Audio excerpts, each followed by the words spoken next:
घरातूनच बुटीक चालवणं हे एका गृहिणीला सोपं आहे का? सकाळपासून घरातील कामं, दिवसभर क्लायंट आणि संध्याकाळी बुटीकचा तो पसारा आवरणे आणि रात्रीचं जेवण, त्याच्यातूनच अधूनमधून येणारे क्लायंटचे फोन, घरातील जबाबदारी यांनी थकायलाच होते. खूप जणी म्हणतात, एवढा सिंपल ब्लाऊज आहे आणि एवढी शिलाई, पण त्यामागे लागणारी मेहनत मात्र दिसतच नाही. तर नमस्कार मैत्रिणींनो, आजच्या नवीन व्हिडिओमध्ये तुमचे सर्वांचे खूप खूप स्वागत आहे. आज मी तुम्हाला माझा अनुभव तुमच्यापर्यंत शेअर करणार आहे, जो अनुभव प्रत्येक टेलर, प्रत्येक फॅशन डिझायनरला येतो. मी जेव्हा कटिंगला बसते तेव्हा मध्येच कोणीतरी क्लायंट आपले शिलाई काम घेऊन आलेलं असतं. तेव्हा त्यांना जे डिझाईन लागतं त्याच्यात आपला वेळ जातो. पहा, तो वेळ सहज निघून जातो. कसा जातो? कारण त्याच्यामध्ये आपण डिझाईन आता आपण शिवत असतो आणि त्यांनाही नवीन नवीन डिझाईन त्या आपल्याला ज्या पद्धतीने पाहिजे त्या पद्धतीने करून घ्यायच्या असतात. तर कुठेतरी त्यांनी त्या डिझाईन पाहिलेल्या असतात, पण त्या पण कधी कधी AI द्वारे तयार केलेले डिझाईन असतात. त्या डिझाईन त्यांनी पाहिलेल्या असतात आणि त्या डिझाईन ते घेऊन येतात दाखवायला. ठीक आहे, तर पहा, अशा पद्धतीने आम्हाला डिझाईन करायची आहे असे ते सांगतात. तर पण मग ह्याच्यामुळे काय होतं की आपलाही वेळ ते डिझाईन पाहण्यात जातो आणि त्यांचाही ते पाहण्यात वेळ जातो. तिथं चॉईस करायला सुद्धा वेळ जातो. आणि कधी कधी कसं होतं, जेव्हा आपण कटिंगला बसतो तेव्हा सुद्धा फोन येतो की डिझाईन अशी नाही, अशी करायची आहे. मग आपण अशा वेळेस काय करायचं आहे, आपला नंबर त्यांना द्यायचा आहे व आपल्याला हाय पाठवायला सांगायचं आहे. आणि ज्यावेळेस आपण त्यांच्या कापडाची कटिंग करायला बसतो ना, त्यावेळेस त्यांना आपण कॉल करून विचारायचं आहे की आत्ता कोणती डिझाईन तुम्हाला शिवून घ्यायची आहे, किंवा आपल्याकडच्या डिझाईन त्यांना हव्या असतील तर त्याही त्यांना पाठवून द्यायच्या असतात. हे सर्व त्यांना त्याच वेळी सर्व सविस्तर क्लिअर करायचे आहे की मी तुम्हाला नंतर कॉल करेल ज्यावेळेस मी तुमचे कापड कटिंगला घेईल. म्हणजे तुमचाही वेळ वाचेल आणि त्यांचाही वेळ वाचेल. कारण अनेक वेळा अशा होतं की यामध्येच खूप वेळ निघून जातो आणि ते डिझाईन चॉईस करण्यातसुद्धा आपण आणि समोरचं क्लायंट कन्फ्यूज होऊन जातं. त्यांनाही माहीत नसतं की त्यांना कोणत्या पद्धतीची डिझाईन शिवून घ्यायची आहे. ठीक आहे, त्याच्यामुळे शेवटी डिझाईन तर वेगळीच होते, चेंज देखील होते बऱ्याच जणांची. त्याच्यामुळे जेव्हा तुम्ही कटिंगला बसताना तेव्हाच तुम्ही त्यांना कॉल करून विचारायचं आहे, डिझाईन पाठवून थोडासा त्यांना वेळ द्यायचा आहे त्यासाठी, आणि मग नंतर त्यांच्यानुसार आपण डिझाईन त्यावेळेस करायची आहे. बऱ्याच क्लायंटला अशा अडचणी असतात की अगोदर एक चॉईस करतात, नंतर पुन्हा बदलतात, पुन्हा मग कॉल करून सांगतात ही नाही डिझाईन, आम्हाला ही हवी आहे. मग त्याच्यात खूप वेळ जातो, समोरच्याहीचाही जातो आणि तुमचाही जातो. त्याच्यामुळे ही गोष्ट नक्की तुम्ही लक्षात ठेवायची आहे. जेव्हा ते क्लायंट्स ब्लाऊज आपले न्यायला येतात आपली शिलाई पूर्ण झाल्यानंतर, तेव्हासुद्धा वेळ जातोच. पण त्यावेळेस त्यांना वेळ देणं गरजेचंसुद्धा असतं. कारण त्यांना ती फिनिशिंग आवडली का, ब्लाऊज व्यवस्थित बसला आहे का, त्यांना ते व्यवस्थित फिटिंगमध्ये कसं बसलं आहे, आरामात व्यवस्थित त्यांना घालता येतो आहे का, कशा पद्धतीने ती त्यांना हवी ती डिझाईन झालेली आहे, तर त्याच्यासाठी सुद्धा त्यांना तिथे वेळ दिला जातो किंवा द्यावाच लागतो. कारण तिथं तो वेळ दिलाच पाहिजे. पण जेव्हा ते अगोदर येतात तेव्हा तो वेळ तर म्हणजे नुसतं हे करण्यातच वेळ जातो. म्हणूनच त्यांना जेव्हा आपण कटिंग करतो तेव्हा वेळ द्यायचा आहे. त्याच्यानंतर जेव्हा ते आपली ब्लाऊज वगैरे न्यायला येतात तेव्हा वेळ द्यायचा आहे.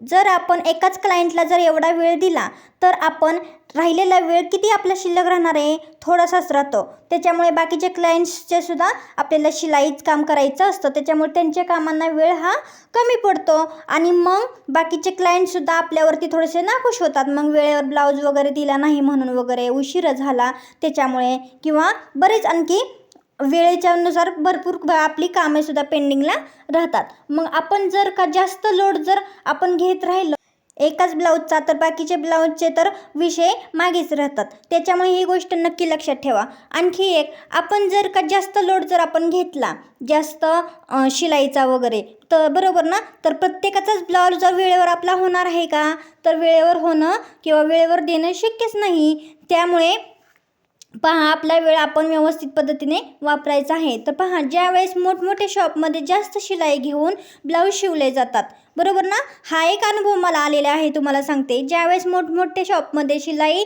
देऊन ब्लाऊज शिवून घेतले जातात तेव्हा त्यांना प्रश्न विचारलेच जात नाहीत बऱ्याच गोष्टीचे. तिथं फिनिशिंगसुद्धा जास्त पाहिली जात नाही आणि शिलाई एवढी का घेतली हे सुद्धा विचारलं जात नाही. पण जेव्हा आपण गृहिणी, जेव्हा आपण घरात बसून आपण हे आपले काम, टेलरिंग काम चालू करत असतो, ठेवलेलं असतं, तेव्हा तिला नेहमी प्रश्न विचारले जातात किंवा नेहमी तिच्यावर शिलाईसाठी बोलले जाते की शिलाई जास्त वाटते, शिलाई खूप घेता वगैरे. पहा, मग अशा वेळेस त्यांना आपली फिनिशिंग किती आहे, कशी आहे हे त्यांना व्यवस्थित पद्धतीने पटवून द्यायचं आहे. आणि त्याचबरोबर त्यांना आपला गेलेला वेळ देखील त्यांना सांगायचं आहे की आपला एवढा वेळ आपल्याला तिथं गेलेला आहे. तर पहा, कोणी गरज म्हणून करते का किंवा कोणाला आवड म्हणून करते का कोण, हे सुद्धा महत्त्वाचं आहे. तर त्याच्यामध्ये कोणी गरज म्हणून करतं तर कोणी आवड म्हणून करतं. तर प्रत्येक गृहिणी पहा, घरचं आपलं काम करत करत काहीतरी आपलं स्वतःचं असावं म्हणून ते करण्याचा प्रयत्न करत असते, बरोबर ना. आणि मग ह्याचा अर्थ असा आहे का की तिला पैशाची गरज नाही आहे की वगैरे, कारण तिची कामाची मेहनत, तिच्या कामाचा मोबदलाही तिला दिलाच गेला पाहिजे ना. तसंच मग आपण हे काम करते म्हणले आपल्याला आशा असणार की बाबा आपले मेहनतीचे 4 पैसे आपल्याला मिळावेत म्हणून. तर मग पहा, मेहनत तर आपण केलीच पाहिजे ना. तर मग बरेच जण पैसा द्यायला पटकन तयार होतच नाहीत. असे पण अनुभव बरेच जणांना येतात. कोणाकोणाला असे अनुभव येतात कमेंट करून नक्की सांगा, ठीक आहे. तर पहा, कुठेतरी आपण चाललो आहे, इथंच तर आहोत, अशा पद्धतीने बरेच जणांचा, क्लायंटचा असं बोलणं येतं की आम्ही कुठे जातो आहे, देऊ आम्ही तुमचे कधीतरी पैसे. बरेच जण असे असतात की पैसे देण्याच्या परिस्थितीत असतात, जे नसतात त्यांचं समजून घेऊया. पण जे पैसे लगेच देण्याच्या परिस्थितीत असतात तरीसुद्धा त्यांना तो पैसा देता येत नाही किंवा त्यांना देऊ वाटत नाही, ठीक आहे. आणि पैसे मागितलेच ते त्यांना कमीपणा वाटतं. त्यामुळे आपण काय करायचं आहे पहा मैत्रिणींनो, जोपर्यंत आपण आपल्या कामाची किंमत करत नाही ना, तोपर्यंत समोरचा देखील त्याची किंमत करणार नाही. म्हणून सगळ्याच टेलर लेडीजला, गृहिणींना स्पेशल मी तुम्हाला सांगेल, आपण टेलर काम, शिवणकाम करतो ना, तेव्हा माझं एकच सांगणं आहे की गृहिणींनो, तुमच्या कामाला मान द्या, तुमच्या वेळेला किंमत द्या, तुमच्या मेहनतीला देखील किंमत द्या. पहा, तुमची मेहनत काही फुकट नाही आहे, बरोबर ना. आता अजून एक उदाहरण तुम्हाला सांगते. एक ब्रायडल पद्धतीचे जे घागरे वगैरे असतात, डायमंडचे वगैरे असतात, वेलवेटचे वगैरे असतात, बरोबर ना. तर ते घागरे असतात ना, ते घागरे फिटिंगला वगैरे आपल्याकडे येतात, त्याची उंची कमी करण्यासाठी किंवा कंबर कमी करण्यासाठी. पण त्याच्यामुळे मशीनवर ताण येतो, मशीनच्या सुया तुटतात, मशीनचे पार्ट देखील कधी कधी खराब होतात आणि मशीन रिपेअरिंगला येते. तर रिपेअरिंगचा खर्च तर वेगळा असतोच. तर अशा वेळेस फिटिंगसाठी जे पैसे जास्त सांगितले जातात आपले, तर ते त्यांना महागच वाटतात. मग ते समजून घेत नाही की मग याच्यामागे आपली मेहनत आहे किंवा काय आणखी प्रॉब्लेम आलेले असतात. पण खरं सांगायचं तर ना, हे अजिबात आपल्याला ते परवडतच नाही. तर माझं एकच सांगणं आहे मैत्रिणींनो, तुमच्या कामाची किंमत तुम्ही करा, तुमच्या कामाला महत्त्व तुम्ही द्या आणि कामाची तुम्ही स्वतः कदर करा. तुम्हाला असे अनुभव आलेत का? जर आले असतील तर कमेंट करून नक्की सांगा. त्याचबरोबर पहा, शिलाई काम करताना, फॅशन डिझाईनचे काम करताना एक गृहिणीला स्वतःची सुद्धा काळजी घ्यायची आहे. काम करत असताना आरोग्याची काळजी आपण घ्यायला विसरायची नाही आहे, कारण आपले आरोग्य पण खूप महत्त्वाचे आहे, जितके आपले काम महत्त्वाचे आहे. डोळ्यांवर ताण येतो, पाठ कंबर दुखते, त्याचबरोबर जेवण वेळेवर होत नाही, हे झाल्यावर ते करू, ते झाल्यावर हे करू, अशातच जेवणाची वेळ निघून गेलेली असते, बरोबर. त्याचबरोबर आपली जेवणाची वेळ देखील आपण काय करायची आहे, वेळेवर जेवण करायचे आहे, जेवणाची वेळ आपण काय करायची आहे, पाळायची आहे. तर हे झाले आरोग्याच्या बाबतीत. त्याचबरोबर ज्या गृहिणी घर बघत बघत हे काम करत असतात, शिलाईकाम, बरोबर ना, तर त्यांनी अगोदर उद्याचे जे जे काम करायचे आहे ते अगोदर संध्याकाळी काढून ठेवायचे आहे वरती, बरोबर. कारण माझा अनुभव सांगते, त्याच्यातच खूप वेळ जातो. दुसऱ्या दिवशी सकाळी हे काम घेऊ की ते काम करू, की ह्या क्लायंटचे बघू की ते क्लायंटचे बघू. ते अगोदर जर तुम्ही रेडी केलंच की सकाळी तुमचं काम झालं की तुम्ही लगेच कामाला बसू शकता. आपल्या जवळच हाताला सर्व सामान आपल्या जवळ ठेवायचं आहे, जेणेकरून वारंवार आपल्याला उठण्याची गरज पडणार नाही. तर सर्व कटिंग एकदाच आपण करून घ्यायचं आहे. एकदाच बसलं की म्हणजे शिलाईला बसलं की पटापट सर्व आपलं शिवून होईल. बऱ्याचदा हे शिलाईचे काम करताना खूप आरोग्याच्या समस्या जाणवतात.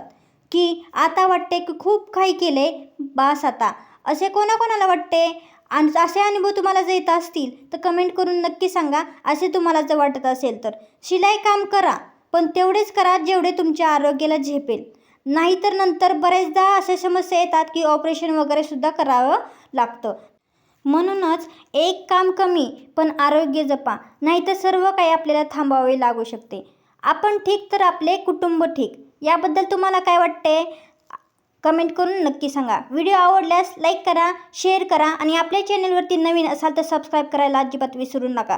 तर आपल्या गृहिणी इझी लाईफ चॅनलवरती आपल्या सर्वांचे व्हिडिओ पाहिल्याबद्दल धन्यवाद. आपल्या या चॅनलचे नाव अगोदर भुजबळ फॅशन लाईफ चॅनल होते, आता ते आपण बदलून गृहिणी फॅशन लाईफ आपण ठेवलेले आहे. याच्यावरती आपण गृहिणींसाठी व्हिडिओ टाकणार आहोत.